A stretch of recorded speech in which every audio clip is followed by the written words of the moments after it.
Good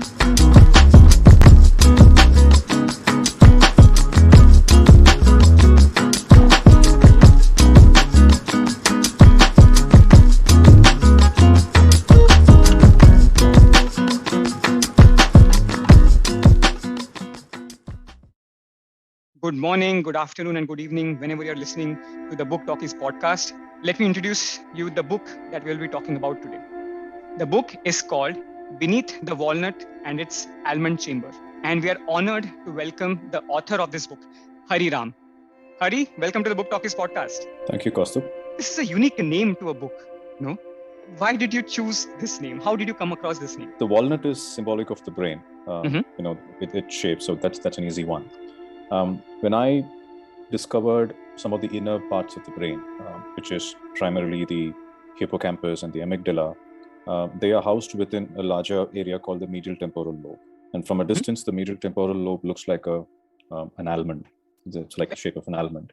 And most of our, say, stress or anxiety or even momentary happiness happens within that particular, almond, if you will.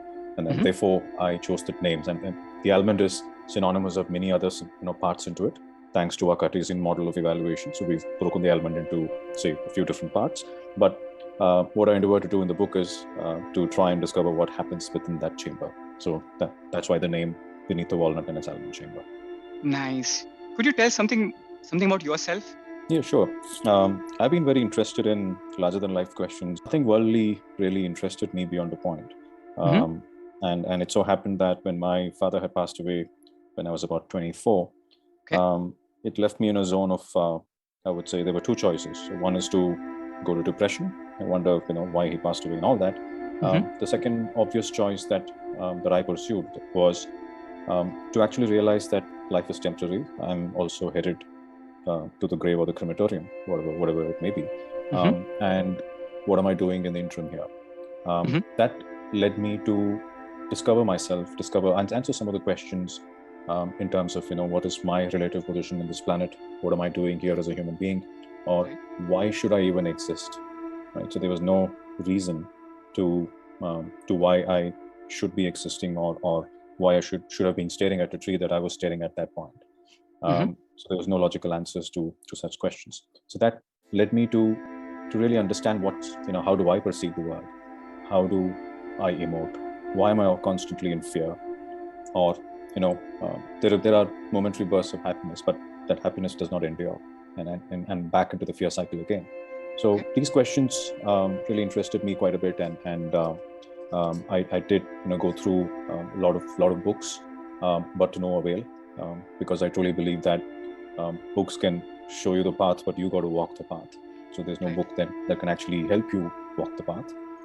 Walking the path had to be done by oneself, and so I took up that particular challenge to try and discover the origins of myself, and which eventually led to understanding of the top floor organ, which is the brain. That gave a lot of insights about how I, as the limited entity called Hari, come into being, and therefore once I started watching Hari independently, and the larger question is, who's the observer, right?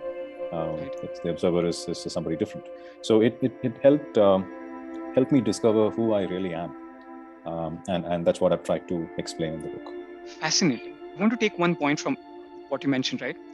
With the breadcrumbs that you have, that we call joy, you get back, or anyone gets back into the endless fear cycle, right? And somewhere in the book you mentioned that fear is the fundamental building block in raising humans, okay, in even being human. I love that the premise of fundamental building block, right? So, and you put fear on the pedestal and you call it like a building block. How did you arrive at this? Because people would want to move away from that fear, right? Let's be fearless, let's face all the challenges, etc., etc. But the way I think you have said that is, it is essential that we are in fear. It somehow defines us who we are. How did you arrive at this? In most cultures, one of the yardsticks of whether a child is mature or not is whether the child is able to lie, right? If the child is not able to lie, then it is considered that the child could be potentially too honest and therefore is not conforming to the rest of society, right? Okay. So therefore, why would one want to lie? To hide something. And why would one want to hide something? Because they've possibly done something which is not acceptable to the rest of society, and therefore there is some fear that I might be exposed if I tell the truth, so therefore I need to lie. And lying is actually taken as a positive yardstick that yes, the child is going in the right direction in terms of mental maturity. So we consider fear as something very normal. When you look at the way we are raised as children the world over, we are asked to nurture our own identity. We are introduced to competition. We are saying, hey, don't waste time, otherwise you'll lose out on the race. We're saying we are constantly pushing the child to kind of become something or the other in society, which would be synonymous of he or she being accepted in society on par with the others, and this comparative loop never ends, right? And so therefore, when there is comparison, there is fear that I might lose out, and that is normal. That is accepted as normal behavior in society, right? So therefore, in my view, if one is not able to fear, or rather one does not exhibit any kind of fear, he or she would be seen as some extraterrestrial species. For instance, most of the spiritual gurus, normal human beings just cannot relate to that because they have absolutely no fear. They're just there, blissful in their own, in their own bodies and spreading the message.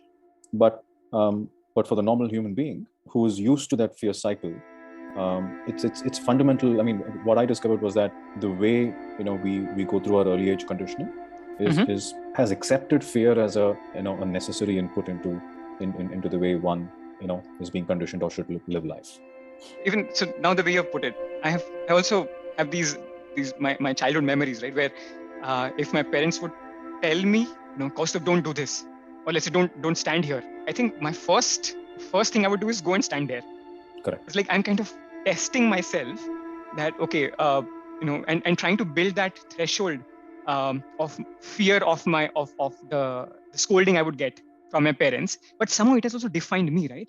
Why do elders or parents often tell us not to do something? Because they have a memory of a negative experience that they have undergone, right? Or experienced. Right. And therefore, having understood, or now I being a parent, I can understand why I tell, why I ask my children to not do something, because it might hurt them, like touching a candle flame or something, right? Right. Now, I never listened the first time. I went and experienced it. I burnt my finger and said, okay, next time I see any flame, I'm going to be careful.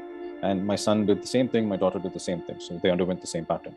So any amount of we trying to tell children not to do something is coming out of the affection for the children that I have a mental image of the outcome, and that outcome is interfering in, or rather is actually helping, driving me to telling my son or daughter to be careful. They're going to look at us quizzingly. I mean, they don't understand what heat is.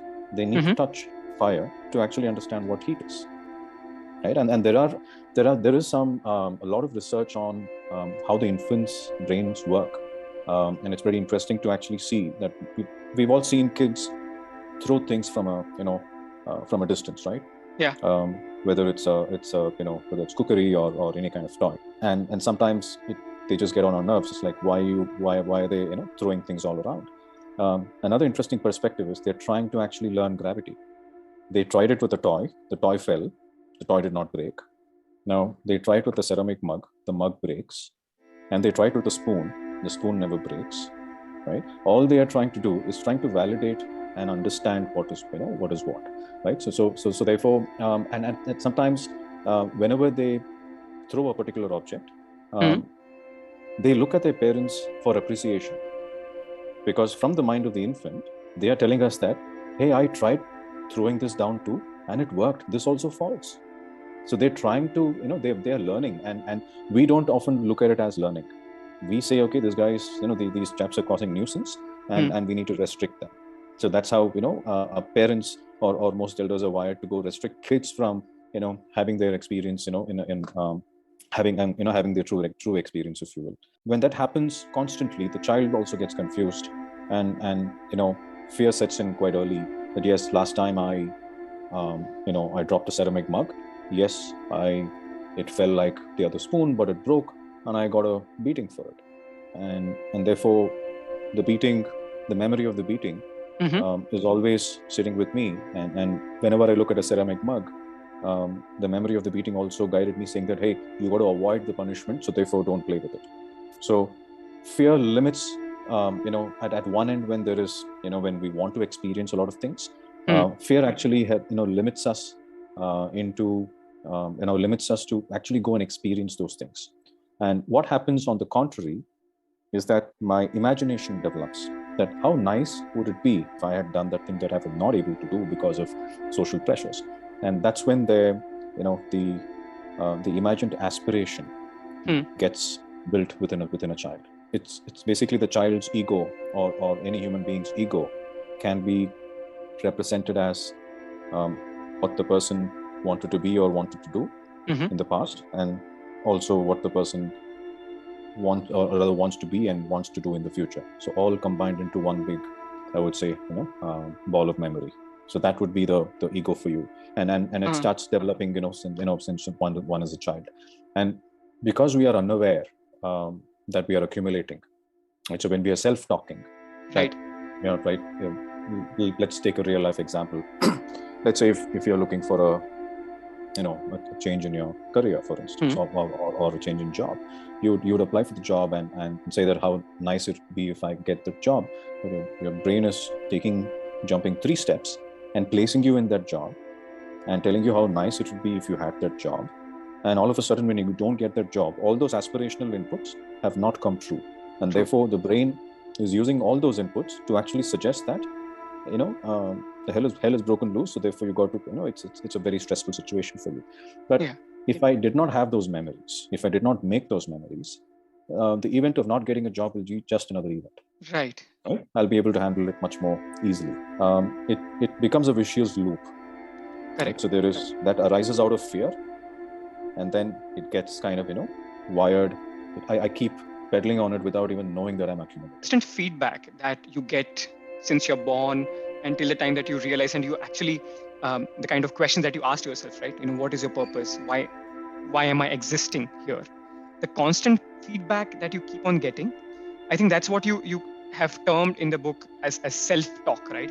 These feedback nobody has to tell you, but it is your brain reiterates those instances, and then it defines that, like, it falls under this category, it falls under that category. So would you want to highlight something about the self-talk, the term that you called out here? Yeah. In neuroscience terms, it's called the default mode network. The term was, I would say, this pattern was discovered in the late early 2000s, and scientists gave it a name called the default mode network. A default mode network is basically a situation where there is no external stimuli, right? Nobody's asked you to do anything external in the external world. Nobody's asking you anything, but the brain is busy. Right? It's busy thinking. I can be sitting in my couch. I can be sitting on my chair, thinking of what's going to happen 10 years from now. Right? There is no external input. There's nobody coming and asking me, hey, what are you going to do in 10 years? But I just keep vacillating, right, within myself. Right? So that self-talk is almost automatic. It's more like an autopilot, if you will. And what one normally does is, during that particular self-talking, is more like trying to compare, comparing myself to others, fearing the future, undoing the past. We always do. If I did a mistake, then immediately I say how nice it would be if I had not done that mistake. So my brain thinks that I like to think about undoing it, and therefore helps me to kind of say, okay, imagine situations where you could have undone it. But that's all, it's useful for the future. I mean, meaning I can learn from it in future situations, that okay, whenever a similar situation arises, maybe I could behave differently. But I don't self-talk to that effect. I self-talk that, okay, I should have repaired that, or rather I should not have spoken that. I should not have spoken that. I keep telling myself, and because I've spoken and possibly spoiled the relationship, if you will, if you take that example, then that particular relationship, the gap just widens. Right? So I'm not repairing that relationship at all. I'm repairing the issue at all. I'm just adding fuel to the fire, if you will, through my self-talk. When the self-talk becomes really unconscious, most of us are not aware when we are self-talking. We just self-talk, right? And we're not conscious that my self-talk is being recorded by the brain. I can actually recall that I self-spoke, right? Everybody can recall their self-talk, which means that where is the memory recall coming from? Which means that it has been cemented as memory by the brain. Right. And if one way to look at how the brain categorizes memories, it's a very logical way of indexing memories to a main object. Now, for instance, I'm having this podcast with you guys. Now, whenever I remember this podcast, it is going to be attached, or it's going to be indexed to the memory of Kaustubh and Anirudh, and likewise for you guys, right? But whatever I self-talk, right? I shouldn't have done this. I want that. Okay, I fear my future and all that. It'll logically be indexed to Hari, right? And Hari just doesn't know he's accumulating, right? And which is why the ego becomes unmanageable and too big beyond a point. And ego is also kind of used as a negative connotation in society, that he's got a big ego, which means that okay, he's be careful. If you say the wrong things, you might actually get it back, right? So why? I mean, in my view, the more egoistic a person is, a simple definition from my view is that he's got more memories that are actually not needed in himself, attached to him or herself, which is actually causing the issue. Nothing else. Beautiful. I didn't look at it that way. Nice. Thanks for bringing this out. Now that we know us, how can we improve ourselves? So the one way that is probably known widely is when you keep telling yourself positive things. If you just check some of the YouTube videos, right? When you're trying to teach your child and look in the mirror and say, "I'm good. I'm having a lovely day. I will respect elders. I will have awesome fun in my school." Similarly, so that's the positive reinforcement, or maybe I'm not using the right term, but the positive feedback that you keep telling yourself that you are good, you will nail it, seize the day, this is your day, etc. And imagine we are adults, we keep telling this to ourselves, but our colleagues and our bosses do not feel that way. If something went wrong, if you have missed your deadline, your boss keeps shouting at you, "Kaustubh, said a shitty job you have done," or you could have done this way. That kind of demoralizes you. So this is a new feedback that you're getting, and you're trying to cross that fear, if I may say, or improve that self-talk in you, right? How does a mind get over this clash? I mean, ultimately in this war, which portion or which self-talk wins? And if we want to, ultimately, I would want my self-talk to win, right? Because I'm telling myself positive things. So how should I train myself to make my self-talk win? Let me answer this question by telling you a few important things about the brain that I discovered. It's a very logical input-output organ, right? There's no two ways about it, right? So it's not there to trick you; it's there to help you as an entity. It's there for you. It's always helping you. Now, positivity and negativity, two sides of the same coin for the brain. Right? There is nothing called positive or negative. Positive is equal to negative. It might not make sense, but just stay with me. When I say I like an apple, and when I say I don't like, say, an orange, the way the brain is going to store the memory is like Hari likes an apple, Hari likes an orange not. Both the memories of like and dislike are necessary for the brain to retain, because whenever Hari sees an apple, the brain says, you're seeing an apple, so go for it, buddy. Whenever Hari is seeing an orange, the brain's saying, hey, stay away. Right? So both memories are very important for the brain. So just because I don't like something, it's not going to push it away. It's going to keep it. It's going to closely guard it. I mean, I've read a few books in psychology.